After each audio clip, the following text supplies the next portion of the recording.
Olá, você está no canal Impactando Alma, Audiobooks. O livro que você vai ouvir hoje se chama A Essência do Evangelho, por Charles Haddon Spurgeon.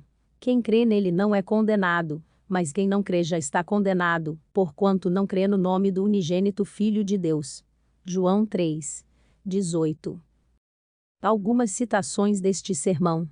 Outras distinções afundam na insignificância na presença de Jesus, bens ou riqueza, instrução ou ignorância, poder ou fraqueza, são questões de pouca importância ao dividir a humanidade na presença do grande diferenciador de espíritos. Apenas estes dois tipos, crentes e não crentes, destacam-se em claro relevo.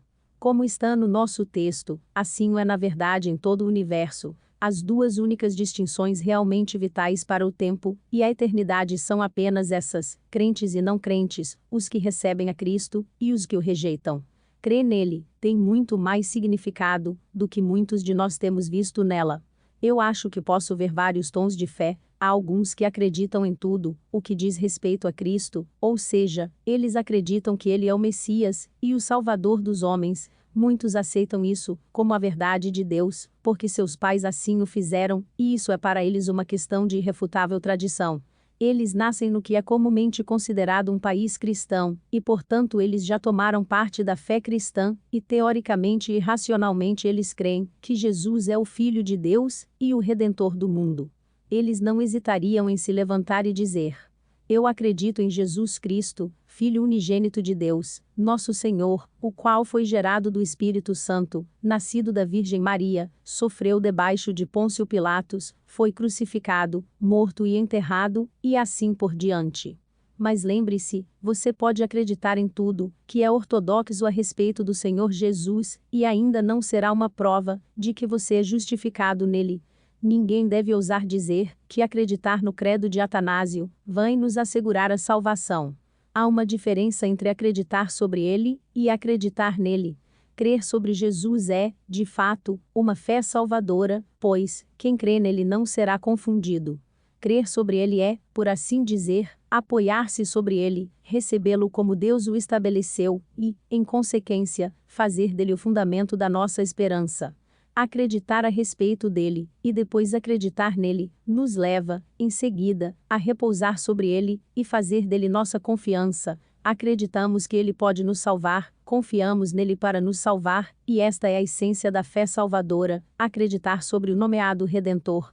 Mas, neste caso particular, o nosso texto fala de crer nele, e isso é algo mais do que crer sobre ele.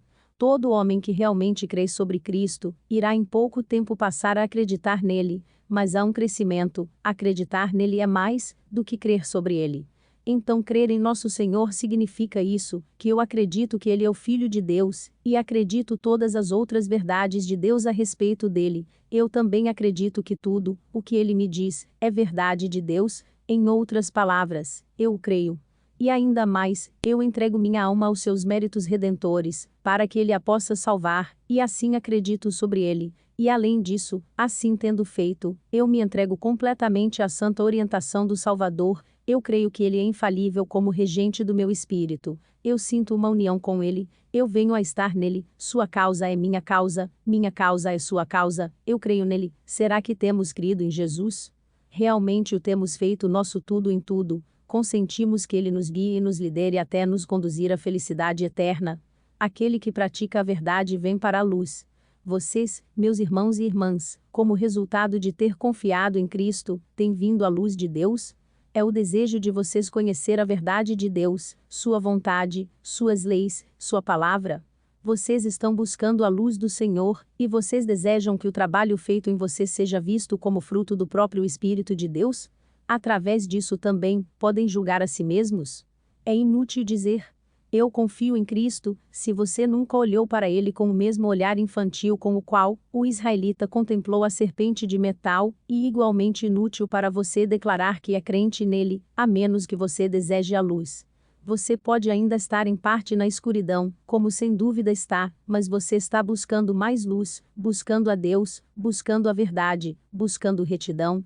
Através disso você saberá se o Pai gerou você num novo nascimento, se você é com certeza um novo homem, não mais um fugitivo da luz, mas alguém que busca a luz, não mais, por suas ações serem más, alguém que tenta se esconder da palavra de Deus que o condena, mas alguém que, por serem boas suas ações, busca receber mais de sua luz, para que suas ações sejam manifestas à sua própria consciência, como sendo verdadeiramente trabalhadas por Deus em sua alma.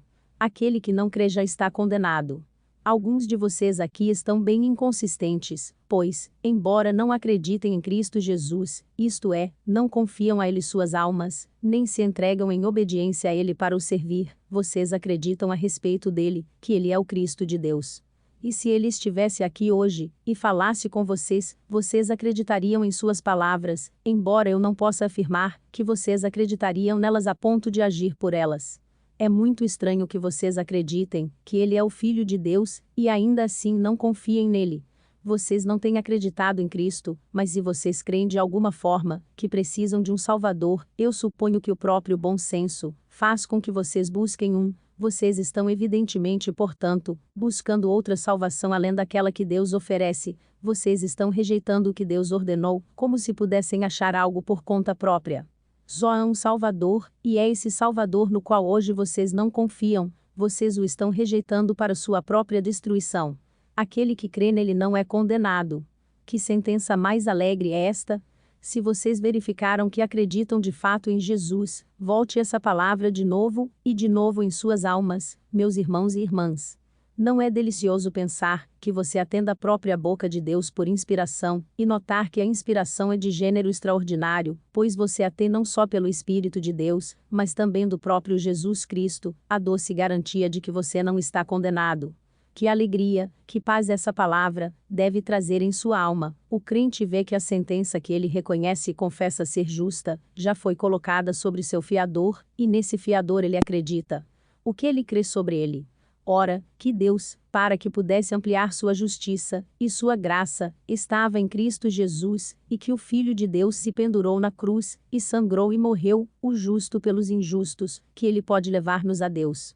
O crente confessa a justiça da sentença, e portanto, é um com Deus, ele vem para a luz, e os seus feitos são reprovados, e ele aceita a repreensão e reconhece que é verdade, então ele olha para a cruz, e ele diz: esta mesma sentença a qual eu assino com minhas próprias mãos que é justa, tem sido colocada em cima de meu sempre glorioso e bendito fiador, o unigênito do Pai, e ele foi punido em vez de mim, e eu sou portanto, livre, uma vez que Cristo morreu como meu resgate.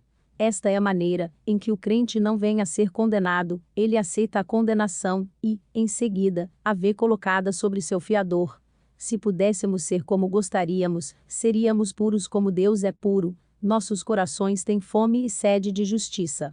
Nós viemos para a luz, e agora, tendo acreditado, estamos em uma condição tal que os nossos atos, embora descobertos, não nos trazem vergonha e confusão. Naquela luz, nossas obras são manifestas, que são trabalhadas em Deus, e alegramo-nos que Deus está trabalhando em nós pelos desejos, emoções e ações santos de seu Espírito, que deverão ir aumentando até sermos perfeitamente libertos do pecado. Esta é a condição do homem que crê em Cristo. Cada alma que recusa um Salvador, pede com efeito para ser julgado pela lei. Lá está a alternativa: você é culpado? Vai confessar? Se sim, aceite o Salvador. Mas, se, por outro lado, você diz: eu não vou aceitar o Salvador, no fundo da sua alma, encontra-se a vaidade presunçosa. Eu posso resistir ao juízo, eu não preciso de perdão e graça. Então, Senhor, se você pede julgamento você deve tê-lo.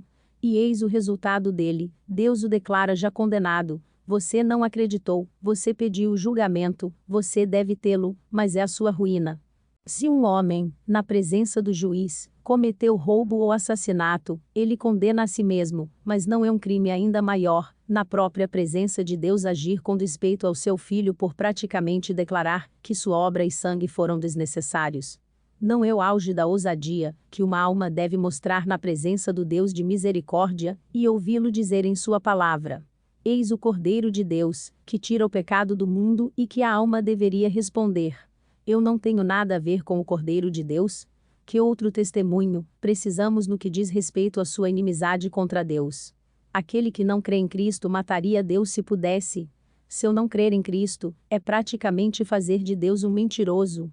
Se Deus nomeia Cristo como rei, e eu o rejeito, essa rejeição mostra que eu não gosto de Deus, mas quando ele o aponta para ser o Salvador, a mensagem sendo inteiramente de misericórdia e bondade, se eu o rejeito, devo ter em minha alma uma incrível profundidade de inimizade contra Deus, e por isso evidencio que me condeno a mim mesmo. O infinito Senhor da misericórdia, para que você não pudesse perecer, desenvolveu uma maneira maravilhosa de salvação, que deixou querubins e serafins atônitos, e fez o céu badalar com a canção, e isso você absolutamente rejeita. O plano de tão extraordinária concepção é brevemente este, que o Criador deveria sofrer, e que a rebelde criação pudesse escapar, que o infinito deveria vir a este mundo, e ser condenado à pena, e que o culpado pudesse ser liberto.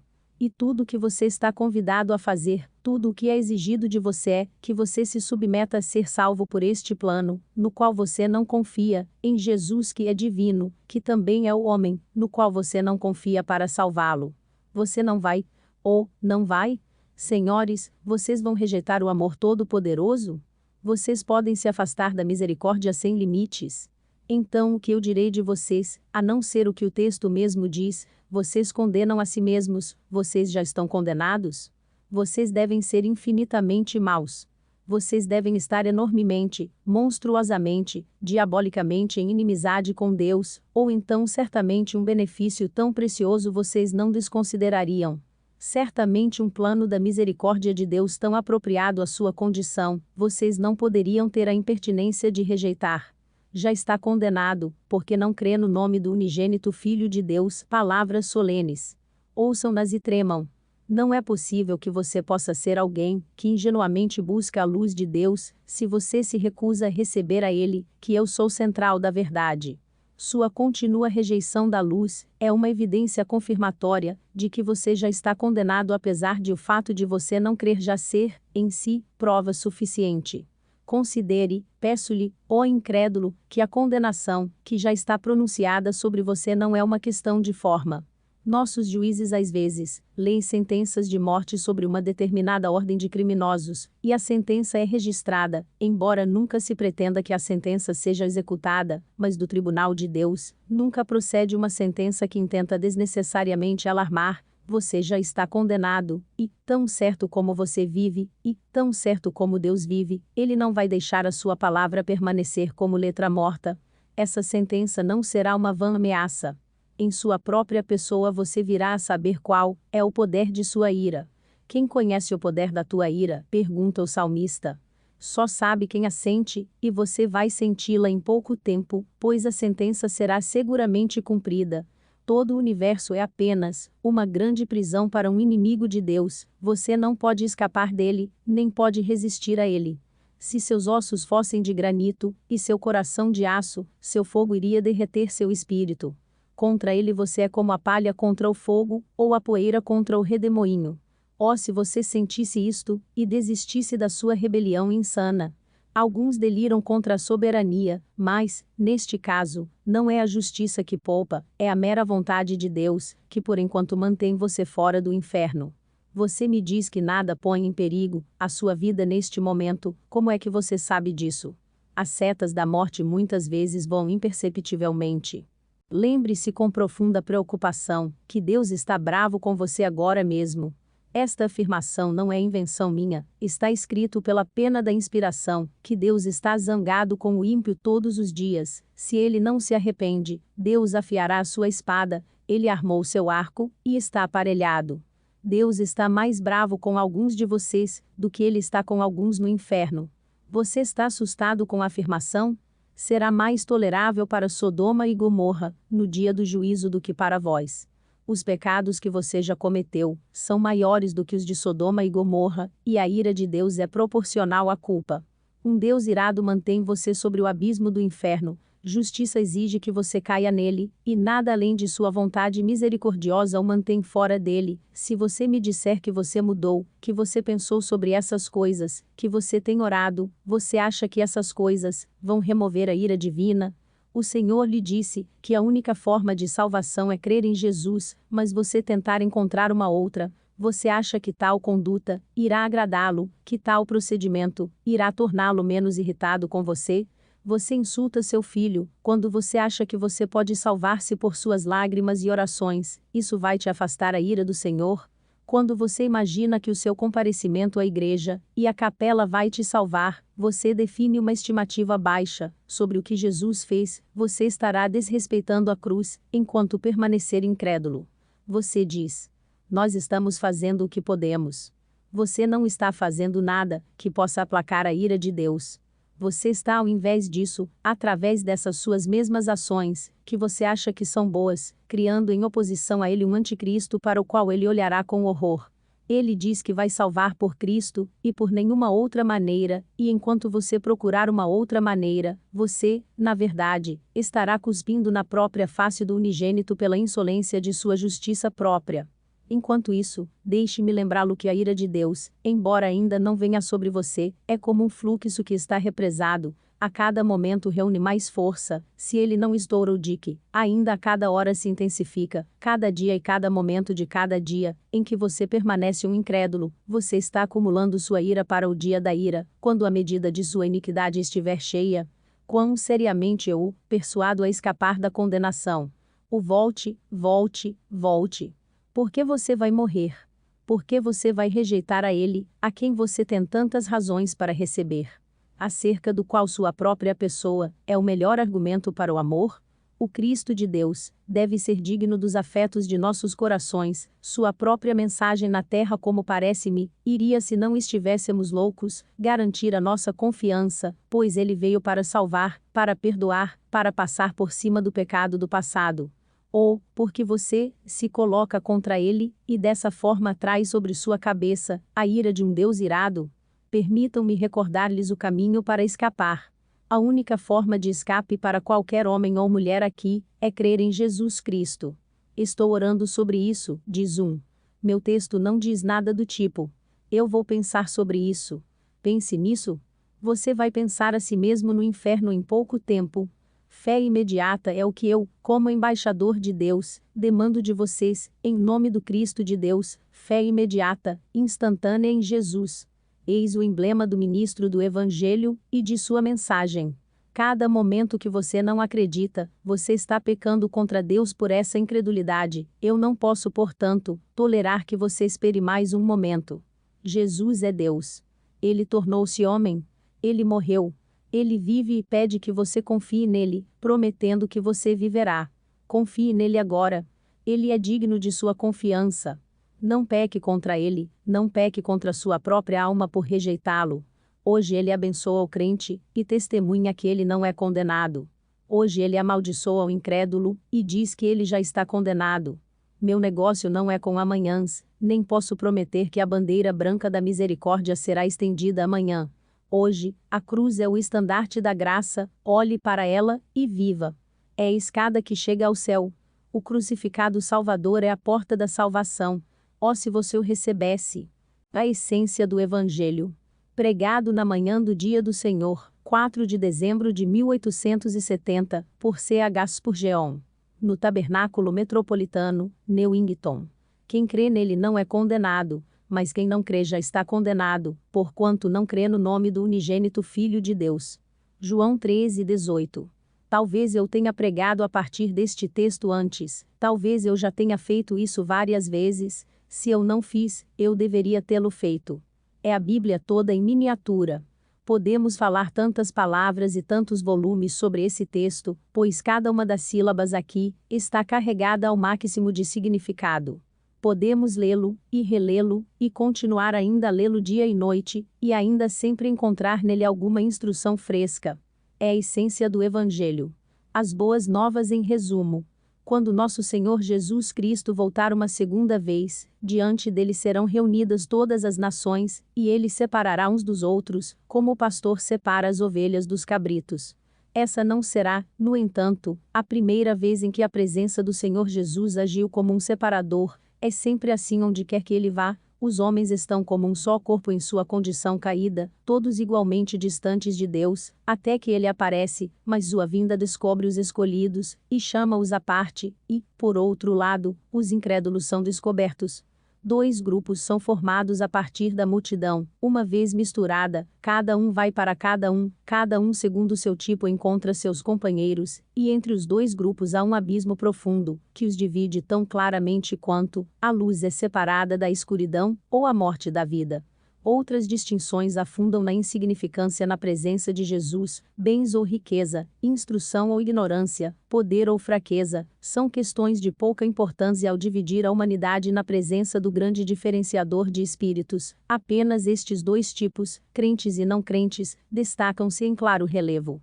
Como está no nosso texto, assim o é na verdade em todo o universo. As duas únicas distinções realmente vitais para o tempo e a eternidade são apenas essas, crentes e não crentes, os que recebem a Cristo e os que o rejeitam. Além disso, assim como hoje a presença de Cristo divide as multidões e reúne os homens em grupos seletos, por isso também é que essa presença garante um presente julgamento. Está escrito que ele dirá, àqueles que estiverem à sua direita: vinde, benditos, e aos que estiverem à sua esquerda: apartai, malditos, e mesmo assim, neste momento, sua presença, com igual certeza, produz um julgamento, pois aqui no texto encontramos crentes não condenados, ou em outras palavras, absolvidos, e encontramos os incrédulos já condenados. O vinde, benditos, está antecipado na não condenação, e o apartai, malditos como se já fosse, assim como dito no veredito já está condenado. Conjuro-vos, portanto, nesta manhã, enquanto a palavra é pregada aos vossos ouvidos, a lembrar-vos que uma divisão clara e muito importante será feita, enquanto este sermão está sendo ministrado. Neste dia, o filho de Davi está entronizado, e nesta casa ele senta em julgamento. Na pregação do Evangelho, neste momento, sua majestosa voz divide os pecadores dos santos, e se sensíveis à sua presença, podemos tanto tremer como nos alegrar. Queira Deus que, enquanto essa divisão continuar sendo feita, como deve continuar, pois ele será no dia de hoje um cheiro de morte para a morte, ou de vida para a vida para cada uma de nossas almas, possamos todos ser encontrados entre os crentes, e nenhum de nós excluídos, como já condenados por serem infiéis. Ponto 1. Eu peço a vocês, nesta manhã, em primeiro lugar, que considerem a qual das duas classes mencionadas no texto nós pertencemos. Quem crê nele não é condenado. Temos parte nessa descrição? Vamos verificar. O que se está querendo dizer por crer sobre ele, ou melhor nele, pois a palavra eis, é mais nele do que sobre ele. Se eu não estou enganado, a expressão, crê nele, tem muito mais significado, do que muitos de nós temos visto nela. Eu acho que posso ver vários tons de fé. Há alguns que acreditam em tudo o que diz respeito a Cristo, ou seja, eles acreditam que ele é o Messias e o Salvador dos homens. Muitos aceitam isso como a verdade de Deus, porque seus pais assim o fizeram, e isso é para eles uma questão de irrefutável tradição. Eles nascem no que é comumente considerado um país cristão, e portanto eles já tomaram parte da fé cristã, e teórica e racionalmente eles creem que Jesus é o Filho de Deus e o Redentor do mundo. Eles não hesitariam em se levantar e dizer: eu acredito em Jesus Cristo, Filho unigênito de Deus, nosso Senhor, o qual foi gerado do Espírito Santo, nascido da Virgem Maria, sofreu debaixo de Pôncio Pilatos, foi crucificado, morto e sepultado e assim por diante.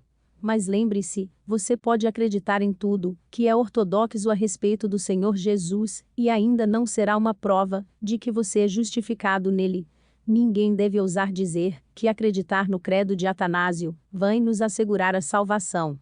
Se você rejeita sua divindade, se você nega sua redenção, tais erros serão evidências conclusivas de que você não acredita nele, pois você não acredita na verdade de Deus a respeito dele. Portanto, você deve tomar seu lugar entre os descrentes, que já estão condenados. Mas por outro lado, se você se apega à verdade escrita, e acredita precisamente em tudo que diz respeito ao Senhor Jesus, e ainda assim não segue em frente, somente sua fé sobre ele, ou a respeito dele, não vai te trazer salvação. Conhecer a Cristo não terá proveito, a menos que se possa dizer que isso não lhe foi revelado por carne ou sangue. É um passo adiante quando podemos vir a crer nele. Isso é várias vezes mencionado nas Escrituras, crer nele. Eu sei em quem tenho crido. Ao crer no que diz respeito a ele, que ele é o Cristo de Deus, seu ungido, seu enviado, seu Messias, nós devemos, portanto, por uma questão de conduta, aceitar o que quer que ele diga como verdade, e se o fazemos do fundo do coração, eu acho que estamos salvos. Mas podemos pensar que fazemos isso, e podemos racionalmente dar nosso consentimento a seus ensinamentos, e ainda assim, contudo, podemos não ter alcançado sua salvação. Podemos ainda ser descrentes condenados, mesmo que pensemos, e digamos, e declaremos que cremos nele. Frequentemente nas Escrituras há uma outra forma de crer, conforme a palavra grega, epi, crer acerca dele. Nossos tradutores parecem ter colocado a palavra sobre aqui assim, como está no nosso texto, mas dificilmente se encaixa no grego. Há uma diferença entre acreditar sobre ele e acreditar nele. Crer sobre Jesus é, de fato, uma fé salvadora, pois quem crê nele não será confundido. Crer sobre ele é, por assim dizer, apoiar-se sobre ele, recebê-lo como Deus o estabeleceu e, em consequência, fazer dele o fundamento da nossa esperança. Acreditar a respeito dele, e depois acreditar nele, nos leva, em seguida, a repousar sobre ele, e fazer dele nossa confiança. Acreditamos que ele pode nos salvar, confiamos nele para nos salvar, e esta é a essência da fé salvadora, acreditar sobre o nomeado Redentor. Mas, neste caso particular, o nosso texto fala de crer nele, e isso é algo mais do que crer sobre ele. Todo homem que realmente crê sobre Cristo, irá em pouco tempo passar a acreditar nele, mas há um crescimento, acreditar nele é mais do que crer sobre ele. Como é isso? Se eu absolutamente acredito em um homem, qual o resultado disso? Ele é um advogado, e eu estou imerso na lei? Então, eu confio meu caso a ele, eu deixo o assunto em suas mãos, sem medo, pois eu acredito no meu advogado. Muito bem. Até o momento isso é acreditar sobre ele, mas agora ele me dá as instruções e regras de ação. Se eu acreditar nele, eu seguirei essas regras ao pé da letra, estando plenamente convencido de que elas vão me levar a uma solução. Eu comprometo a questão tanto praticamente como teoricamente ao homem, a quem eu escolhi para me representar, e faço com alegria, pois acredito nele. Eu sou como um homem, a bordo de um navio, eu acredito naquele que é o capitão. E depois, se ele me manda fazer isso, ou aquilo outro, eu posso ouvir alguém dizer que suas ordens são tolas, mas eu acredito nele, e eu faço prontamente tudo o que ele me pede. Seu pedido pode parecer absurdo, para quem não tem fé nele, mas para mim ele é sábio e certo. Suponha que se levante, nessa conjuntura, para a pobre e infeliz França, um homem de elevado gênio militar, um homem que seja capaz de, com o que quer que tenha em mãos, enfrentar o terrível inimigo, e dispersar a nuvem que por ora paira sobre a capital. Se o povo acreditar nesse homem, o que acontecerá? Ora, eles entregarão a ele a direção dos assuntos. Eles vão implicitamente seguir seu comando. Ele comanda uma incursão, ele manda que o exército avance. Eles acreditam nele, então a manobra é planejada, e as tropas avançam corajosamente ao conflito. Se ele aconselhasse retardamento, e a evitar uma grande batalha, aqueles que acreditam nele se fortificariam, ou se retirariam perante o inimigo. Se eles têm certeza absoluta em seus corações, de que ele é o homem que garante a vitória, eles estarão decididos a obedecer suas ordens, ele será seu oráculo, seu ditador, e isso com muita alegria da parte deles. Então crer em nosso Senhor significa isso, que eu acredito que ele é o Filho de Deus, e acredito em todas as outras verdades de Deus a respeito dele. Eu também acredito que tudo o que ele me diz é verdade de Deus, em outras palavras, eu creio. E ainda mais, eu entrego minha alma aos seus méritos redentores, para que ele a possa salvar, e assim acredito sobre ele. E além disso, assim tendo feito, eu me entrego completamente à santa orientação do Salvador. Eu creio que ele é infalível como regente do meu espírito. Eu sinto uma união com ele, eu venho a estar nele, sua causa é minha causa é sua causa, eu creio nele. Agora, esse é o homem, de quem fala o texto, aquele que nele crê não é condenado, e a questão que nesta manhã faço a mim mesmo, e a vocês é: será que temos crido em Jesus? Realmente o temos feito nosso tudo em tudo, consentimos que ele nos guie e nos lidere até nos conduzir à felicidade eterna? O contexto do nosso texto nos ajudará a julgar, se de fato somos crentes em Jesus. Irmãos e irmãs, vocês já perceberam, por um exercício de fé, o que está sendo dito no 14º e no 15º versículos desse mesmo capítulo. Como Moisés levantou a serpente no deserto, assim importa que o Filho do Homem seja levantado, para que todo aquele que nele crê não pereça, mas tenha a vida eterna. Assim como um israelita picado por serpente, olhou para a serpente de metal quando essa foi erguida, você, da mesma maneira, olhou para Jesus e encontrou cura ao olhar para ele. Através disso, vocês podem julgar a si mesmos. Você foi curado das feridas do pecado e vivificado para uma nova e santificada vida. Você realmente fez do Salvador crucificado o lugar de descanso para sua alma? Nos versos que se seguem ao texto, você encontra palavras como estas: aquele que pratica a verdade vem para a luz. Vocês, meus irmãos e irmãs, como resultado de ter confiado em Cristo, têm vindo à luz de Deus? É o desejo de vocês conhecer a verdade de Deus, sua vontade, suas leis, sua palavra? Vocês estão buscando a luz do Senhor, e vocês desejam que o trabalho feito em vocês seja visto como fruto do próprio Espírito de Deus? Através disso também, podem julgar a si mesmos? É inútil dizer: eu confio em Cristo, se você nunca olhou para ele com o mesmo olhar infantil com o qual o israelita contemplou a serpente de metal, e igualmente inútil para você declarar que é crente nele, a menos que você deseje a luz. Você pode ainda estar em parte na escuridão, como sem dúvida está, mas você está buscando mais luz, buscando a Deus, buscando a verdade, buscando retidão. Através disso você saberá se o Pai gerou você num novo nascimento, se você é com certeza um novo homem, não mais um fugitivo da luz, mas alguém que busca a luz, não mais, por suas ações serem más, alguém que tenta se esconder da palavra de Deus que o condena, mas alguém que, por serem boas suas ações, busca receber mais de sua luz, para que suas ações sejam manifestas à sua própria consciência, como sendo verdadeiramente trabalhadas por Deus em sua alma. A consideração que acabei de propor tem que ser feita levando em conta a segunda classe. Somos descrentes? Deve-se temer que haja aqui alguns como tal, se assim é, talvez seja de alguma valia, para eles saberem onde estão e o que são. Aquele que não crê já está condenado. Alguns de vocês aqui estão bem inconsistentes, pois, embora não acreditem em Cristo Jesus, isto é, não confiam a Ele suas almas, nem se entregam em obediência a Ele para o servir, vocês acreditam a respeito dele, que Ele é o Cristo de Deus. E se Ele estivesse aqui hoje, e falasse com vocês, vocês acreditariam em suas palavras, embora eu não possa afirmar que vocês acreditariam nelas a ponto de agir por elas.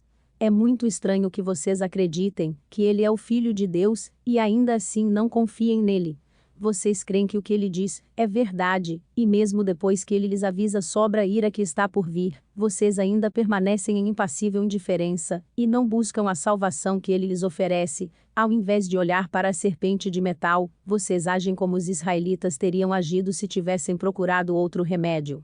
Vocês não têm acreditado em Cristo, mas se vocês creem de alguma forma que precisam de um Salvador, eu suponho que o próprio bom senso faz com que vocês busquem um. Vocês estão evidentemente, portanto, buscando outra salvação além daquela que Deus oferece. Vocês estão rejeitando o que Deus ordenou, como se pudessem achar algo por conta própria. Só há um Salvador, e é esse Salvador no qual hoje vocês não confiam. Vocês o estão rejeitando para sua própria destruição. Vocês estão neste dia fechando os olhos para a única luz, e mesmo que vocês tenham um desejo ocasional pela luz, vocês ainda amam a escuridão mais do que a luz, e ainda continuam como estão, sombrios, sombrios, sombrios, pois vocês não gostam de ser reprovados. Vocês não podem suportar que o Evangelho volte tão cortante, para lhes tocar na consciência, e lhes repreenda por seus pecados. Até esse dia vocês permanecem descrentes e amantes das trevas. Procurem, eu lhes peço, e olhem. Enquanto esse coração que agora se dirige a vocês sente pena de vocês, eu creio que o coração de Deus sente pena de vocês também, e que vocês ainda possam escapar da condição de descrentes, e possam ainda ser contados com os crentes em Cristo. E esse tanto para nosso primeiro ponto, que eu deixo para seu sério autoexame, esperando que não seja tratada levianamente. Ponto 2. Agora, em segundo lugar, e por um breve momento, vamos considerar a condição de crente. Aquele que crê nele não é condenado. Que sentença mais alegre é esta? Se vocês verificaram que acreditam de fato em Jesus, volte essa palavra de novo em suas almas, meus irmãos e irmãs. Não é deleitoso pensar que você atenda a própria boca de Deus por inspiração, e notar que a inspiração é de gênero extraordinário, pois você a tem não só pelo Espírito de Deus, mas também do próprio Jesus Cristo, a doce garantia de que você não está condenado. Que alegria, que paz essa palavra deve trazer em sua alma. Deixe-me mostrar a vocês por um minuto como o crente escapa da condenação. Aquele que crê nele não está condenado. Uma razão é, porque ele não se oferece para julgamento, aquele que crê em Cristo, não se apresenta para ser julgado. Ele diz: não, meu Senhor, eu não tenho argumentos diante de ti, eu me declaro culpado, eu confesso a condenação, não há necessidade de julgamento, tu és justo em tuas palavras, e reto em teu julgamento. Ali se assenta o juiz, e o prisioneiro fica em pé em sua frente, pois são dois partidos diferentes, mas olhe, neste caso o prisioneiro deixa seu lugar, recusa o julgamento, cai perante os pés do juiz, reconhece que a sentença, se executada, seria justa e se declara culpado. Tendo feito isso, o crente vê que a sentença que ele reconhece e confessa ser justa, já foi colocada sobre seu fiador, e nesse fiador ele acredita. O que ele crê sobre ele? Ora, que Deus, para que pudesse magnificar sua justiça e sua graça, estava em Cristo Jesus, quando o Filho de Deus se pendurou na cruz, e sangrou e morreu, o justo pelos injustos, desta forma ele pode levar-nos a Deus. O crente confessa a justiça da sentença, e portanto, é um com Deus, ele vem para a luz, e os seus feitos são reprovados, e ele aceita a repreensão e reconhece que é verdade, então ele olha para a cruz, e ele diz: esta mesma sentença a qual eu assino com minhas próprias mãos que é justa, tem sido colocada em cima de meu sempre glorioso e bendito fiador, o unigênito do Pai, e ele foi punido em vez de mim, e eu sou portanto, livre, uma vez que Cristo morreu como meu resgate. Esta é a maneira em que o crente não vem a ser condenado, ele aceita a condenação, e, em seguida, a vê colocada sobre seu fiador. Isto lhe traz paz. A justiça de Deus teria perturbado a sua mente, ele vê essa justiça satisfeita, e ele declara em seu próprio coração, que se Deus está satisfeito, ele está satisfeito, se a justiça de Deus é honrada, então a consciência sente que tudo está bem. E agora o que acontece? Ora, este crente em Cristo, não sendo condenado, busca a luz, a partir deste dia ele deseja mais santidade. Ó meus irmãos e irmãs, houve um tempo em que nossas almas se inclinavam atrás do pecado. Mas agora, embora pequemos, lamentamos por causa dele, e porque nós o lamentamos, temos provas de que já não sou eu, como, diz o apóstolo, mas o pecado que habita em mim. O mais íntimo eu, o verdadeiro, mais real ego dentro de minha alma agora deseja santidade. Se pudéssemos ser como gostaríamos, seríamos puros como Deus é puro. Nossos corações têm fome e sede de justiça. Nós viemos para a luz, e agora, tendo acreditado, estamos em uma condição tal que os nossos atos, embora descobertos, não nos trazem vergonha e confusão. Naquela luz, nossas obras são manifestas, que são trabalhadas em Deus, e alegramo-nos que Deus está trabalhando em nós pelos desejos, emoções e ações santos de seu Espírito, que deverão ir aumentando até sermos perfeitamente libertos do pecado. Esta é a condição do homem que crê em Cristo. É uma condição muito feliz, uma condição muito esperançosa, uma condição muito celestial, quem não desejaria estar nela? Tudo depende da crença, pois com a crença em Jesus, surge o novo nascimento, e com o novo nascimento, vem o desejo pela luz, com o desejo pela luz, surge um progresso em direção a ela, e uma manifestação do trabalho secreto do Espírito Santo dentro da alma. Crentes felizes, triplamente felizes no que vocês são, assim como no que vocês deverão ser. Ponto 3. E agora, em terceiro lugar, e aqui vem a nossa mais solene obra, que o Espírito Santo de Deus nos ajude nisso. Considerar a condição do descrente. Aquele que não crê já está condenado, porquanto não crê no nome do unigênito Filho de Deus. Observem o fato, em si, que está aqui declarado. Aquele que não acredita já está condenado. Deixe-me discursar sobre esta verdade muito solene de Deus.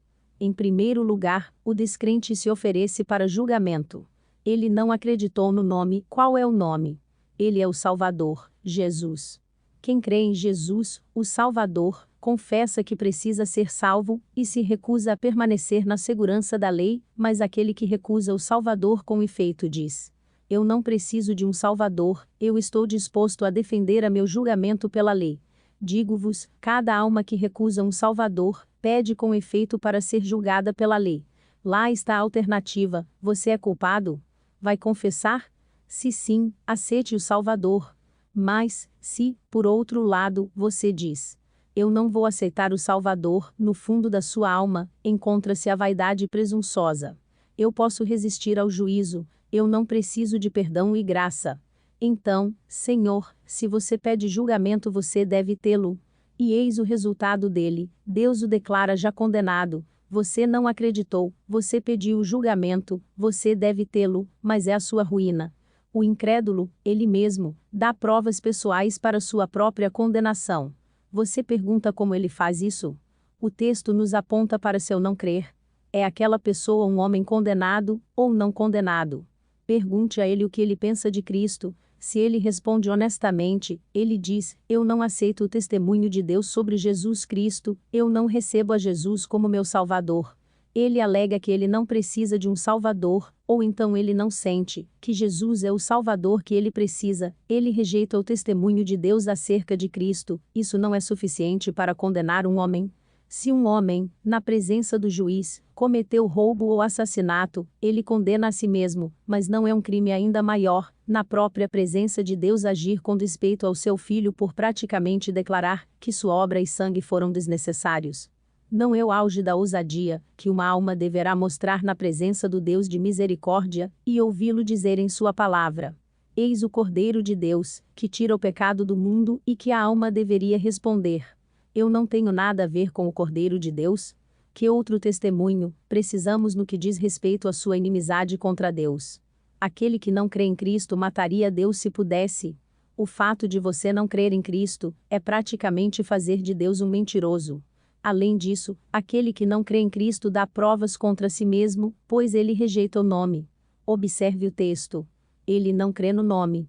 Como eu já tinha insinuado, esse nome é Jesus, o Salvador. O homem diz: eu não vou aceitar o Salvador. Muitos de vocês não disseram tanto em palavras, mas você o fizeram na prática, pois vocês não acreditam no Salvador.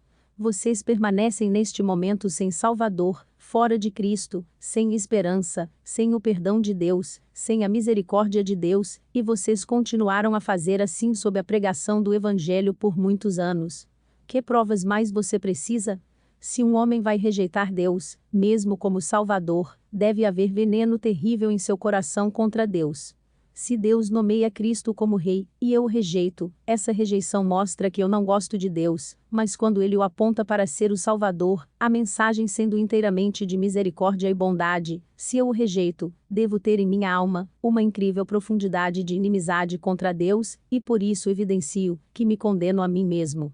Meus irmãos e irmãs, se vocês olharem para o texto novamente, vocês verão que aquele que não crê, rejeita a mais exaltada pessoa, pois ele não crê no nome do unigênito Filho de Deus. Que palavra é esta, por Jesus, que é Filho unigênito de Deus? Eu gostaria de ter linguagem adequada para a emissão de um pensamento que expressa meu próprio espírito, como fez no último domingo à noite. Que Deus enviasse um Salvador, e por Salvador unigênito, o Senhor do céu e da terra, sem o qual não existiria nada do que é feito, e que ele devesse vir com testemunho de amor, o amor de Deus aos pecadores, e selar esse testemunho com seu sangue, e que os homens se recusassem a crer nele. É a iniquidade mais monstruosa que poderia ser imaginada. Eu não posso ver o próprio Satanás, com toda a sua blasfêmia, ir tão longe.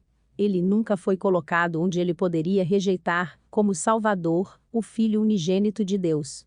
Quando os homens rejeitaram a Moisés, pereceram sem a misericórdia de Deus, pois ele foi enviado de Deus, mas quando um homem despreza o unigênito, em quem habita corporalmente toda a plenitude da divindade, podemos muito bem dizer: não chame nenhuma testemunha contra o homem, não ajunte nenhum dos detalhes de sua vida passada, isto é evidência suficiente. Se ele não acreditou em tal como este, ele já está condenado. Não há necessidade de um julgamento, a própria incredulidade é a mais vil de todas as traições, pela sua própria boca o pecador é condenado.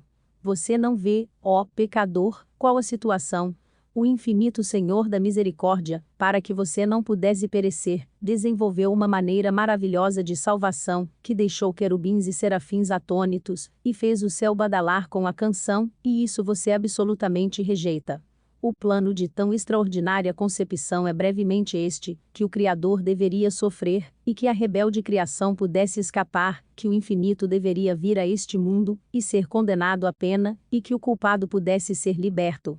E tudo o que você está convidado a fazer, tudo o que é exigido de você é, que você se submeta a ser salvo por este plano, no qual você não confia, em Jesus que é divino, que também é o homem, no qual você não confia para salvá-lo. Você não vai? Ou, não vai? Senhores, vocês vão rejeitar o amor todo-poderoso? Vocês podem se afastar da misericórdia sem limites? Então o que eu direi de vocês, a não ser o que o texto mesmo diz, vocês condenam a si mesmos, vocês já estão condenados? Vocês devem ser infinitamente maus. Vocês devem estar enorme, monstruosa, diabolicamente em inimizade com Deus, ou então certamente um benefício tão precioso vocês não desconsiderariam. Certamente um plano da misericórdia de Deus tão apropriado à sua condição, vocês não poderiam ter a impertinência de rejeitar. Já está condenado, porque não crê no nome do unigênito Filho de Deus, palavras solenes. Ouçam-nas e tremam. A partir dos versos que seguem o texto concluímos que vocês incrédulos continuam a dar mais provas contra si mesmos, pois cada homem que rejeita a Cristo, a verdadeira luz, sempre continua a rejeitar outras formas da luz da palavra de Deus, o Espírito de Deus, e a sua consciência.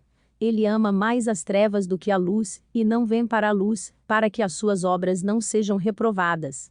Você extingue o Espírito, eu sei que você o faz, se você rejeita o Salvador, você tampa os ouvidos para a sua consciência, você faz violência ao seu próprio julgamento.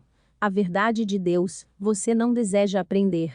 Não é possível que você possa ser alguém que ingenuamente busca a luz de Deus, se você se recusa a receber a Ele, que eu sou central da verdade.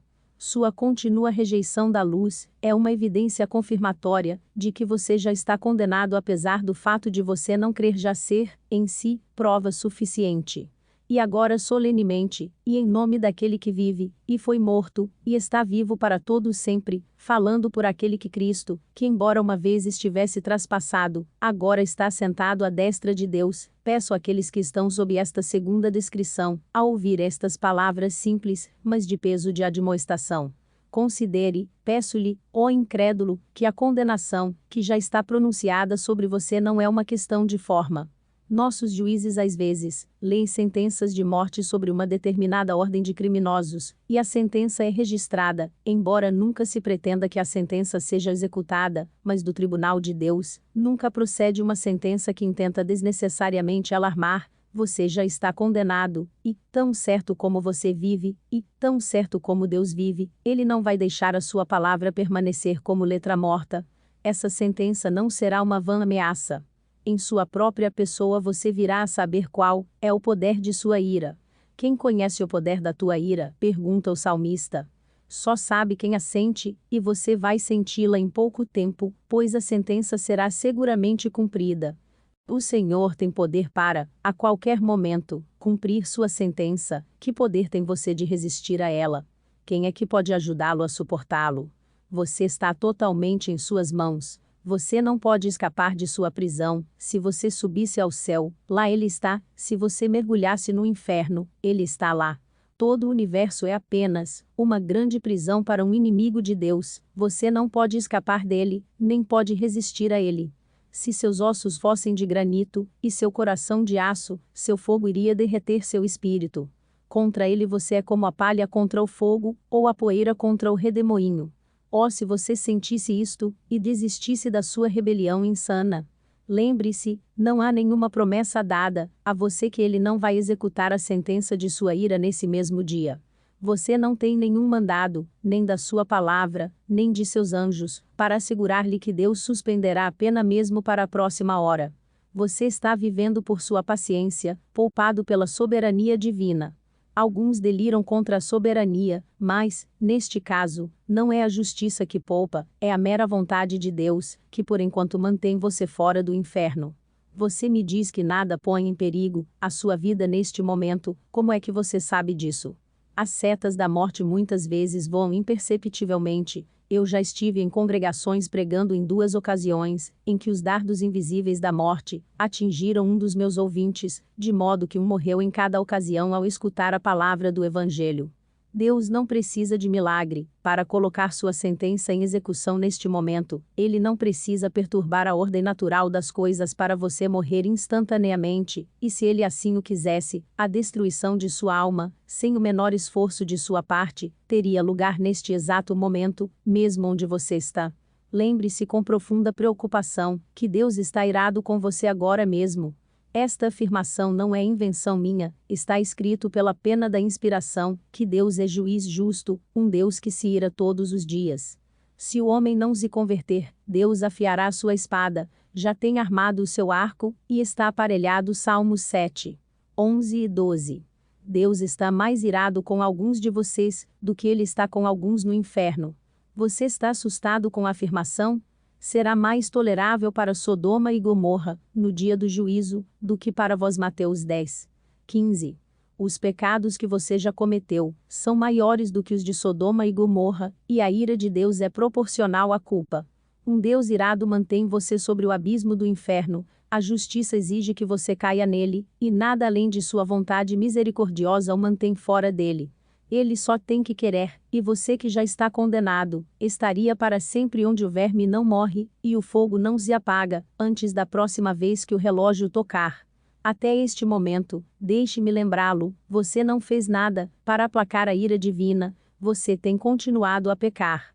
Ou se você me disser que você mudou, que você pensou sobre essas coisas, que você tem orado, você acha que essas coisas vão remover a ira divina?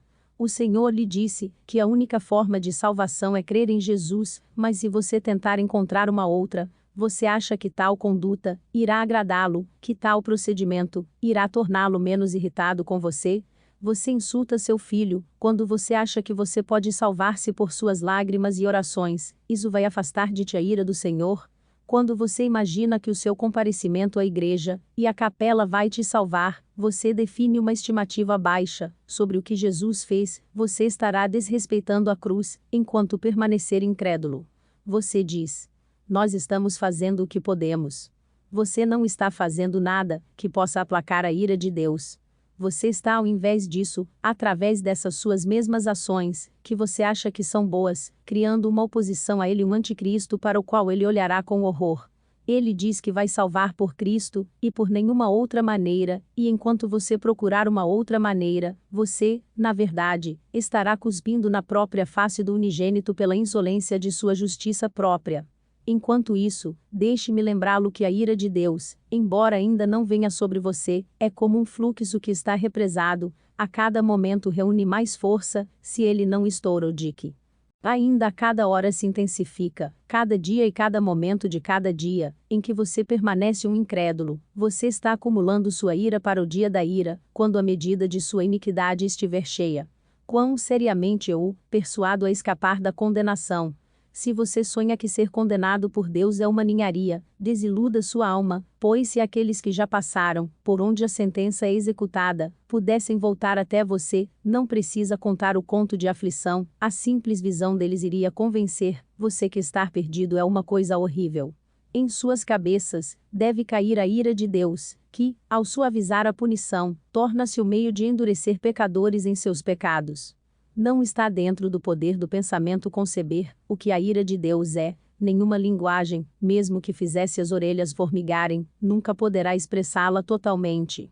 Eu não sou um daqueles que iria assim iludir as suas pobres almas, ó incrédulos, para fazê-los pensar que é uma coisa, leve cair nas mãos do Deus vivo. Ó, volte, volte, volte. Por que você morreria? Por que você vai rejeitar a ele, a quem você tem tantas razões para receber? Acerca do qual sua própria pessoa é o melhor argumento para o amor? O Cristo de Deus deve ser digno dos afetos de nossos corações, sua própria mensagem na terra, como parece-me, iria, se não estivéssemos loucos, garantir a nossa confiança, pois ele veio para salvar, para perdoar, para passar por cima do pecado do passado. Ou, porque você se coloca contra ele, e dessa forma traz sobre sua cabeça a ira de um Deus irado? Permitam-me recordar-lhes o caminho para escapar. A única forma de escape para qualquer homem ou mulher aqui é crer em Jesus Cristo. Estou orando sobre isso, diz um. Meu texto não diz nada do tipo: eu vou pensar sobre isso. Pensar nisso?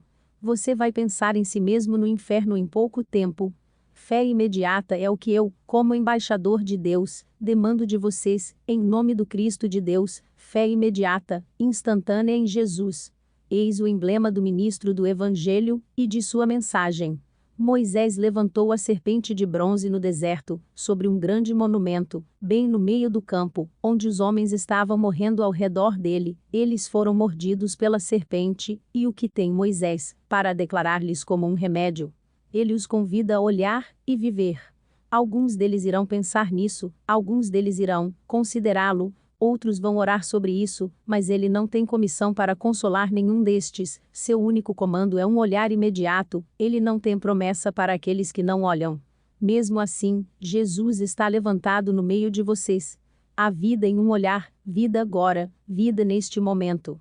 Eu não posso lhe garantir que a mordida da serpente não seja sua ruína eterna, se você permanecer por uma hora. A única palavra do profeta é: olha agora. Hoje, Deus em misericórdia envia para todos nesta casa esta mensagem. Os tempos de sua ignorância Deus ignorou, mas agora comanda a todos os homens em todos os lugares que se arrependam. Ele envia sua mensagem do Evangelho. Crê no Senhor Jesus Cristo e serás salvo. Eu não posso ter certeza de que essa mensagem virá outra vez a vocês. Agora é o tempo aceitável, hoje é o dia da salvação. Cada momento que você não acredita, você está pecando contra Deus por essa incredulidade. Eu não posso, portanto, tolerar que você espere mais um momento. Jesus é Deus. Ele tornou-se homem. Ele morreu.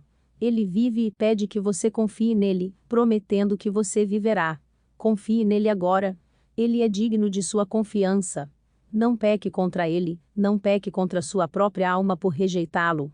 Lembre-se o que era que Moisés levantou, era uma serpente, a mesma serpente que lhes mordeu. Eles foram curados ao olhar para o que os havia envenenado. Certamente que foram. O que é que tem envenenado você, pecador? É a maldição do pecado. O que é que eu lhes mostro hoje no Evangelho? É Cristo que se fez maldição por nós. Ele toma sobre si o nosso pecado. Embora nele não houvesse pecado, ele foi feito pecado por nós, e se você confiar nele, para ser a oferta pelo pecado por você, e sofrer por você, e sangrar por você, e assim confiar nele como para tomá-lo a partir de agora como o seu exemplo, resolvendo seguir o exaltado crucificado ao longo da vida, mesmo até que ele te leve até Deus no céu, você não estará condenado. Mas se Jesus é exaltado, e você se recusa a acreditar, sobre sua cabeça está sua culpa, eu digo, com solenidade temerosa, sobre a sua cabeça está sua culpa. Essas minhas palavras, ó incrédulos, serão testemunhas vivas contra você no último grande dia, tão verdadeiramente como Cristo, um dia chegou a Jerusalém, tão verdadeiramente ele veio a você, nesta manhã, na pregação da palavra. Eu sou um pobre homem fraco, mas eu falo a você o melhor que posso. No entanto, se você recusar a minha palavra, não é mim que está rejeitando, isso não é nada, você rejeita o evangelho que eu prego para você. Em nome daquele que fez o céu e a terra, que te criou e mantém você com vida, contra quem você pecou, estes termos de misericórdia são apresentados a você, você vai aceitá-los?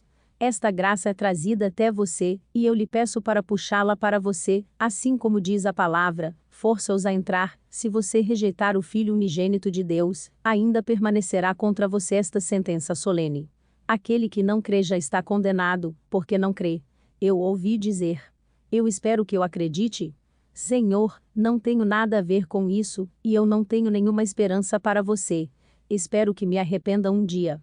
Eu desespero de você enquanto você fala assim.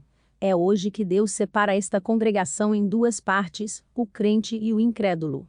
Hoje ele abençoa o crente, e testemunha que ele não é condenado. Hoje ele amaldiçoa o incrédulo, e diz que ele já está condenado. Meu negócio não é com amanhãs, nem posso prometer que a bandeira branca da misericórdia será estendida amanhã. Hoje, a cruz é o estandarte da graça, olhe para ela, e viva. É a escada que chega ao céu. O crucificado Salvador é a porta da salvação. Ó, se você o recebesse! Que Deus queira que você aceite, e Ele será glorificado por você nesta vida, e no mundo por vir. Deus os abençoe. Amém. Oramos para que o Espírito Santo aplique, com poder, o que dele há neste sermão, ao seu coração e ao nosso, por Cristo, para a glória de Cristo.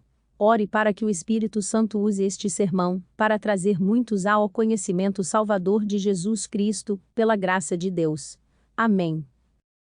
Se você gostou, deixe seu like e compartilhe, isso ajuda na divulgação da palavra de Deus, e contribui para o crescimento do canal. Até o próximo audiolivro.